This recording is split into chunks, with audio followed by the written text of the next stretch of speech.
ఒక సినిమా పాట రాయడానికి నేను ఒక సంగీత దర్శకుడి దగ్గరికి వెళితే ఆ పాటలో బ్రహ్మాండ నాయకుడు అన్న హిందూ పదం ఉందని చెప్పి ఆ పాట చేయనన్నాడు. నువ్వు ఒక్క హిందూ పదం ఉందని చెప్పి పాట చేయనన్నావు కాబట్టి జీవితాంతం నువ్వు చేసిన ఏ పాటకి నేను రాయనని చెప్పి ప్రతిజ్ఞ చేసి 15 సంవత్సరాలుగా ఆ వ్యక్తికి నేను పాట రాయలేదు.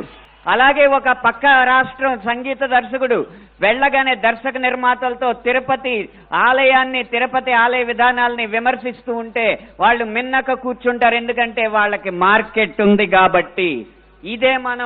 ఇదే మనం గీత గీయాలి కింద. సినిమా అనేది నేను ముందు చెప్పినట్టు వ్యాపారాత్మకమైన కళాత్మకమైన వ్యాపారం కాబట్టి ఆ వ్యాపారాన్ని సినిమాకి లేకుండా చెయ్యాలంటే హిందూ ధర్మాన్ని హననం చేసే సినిమాలని, హిందూ ధర్మంపై దాడి చేసే సినిమాలని ప్రభుత్వం బహిష్కరించకంటే ముందు మనం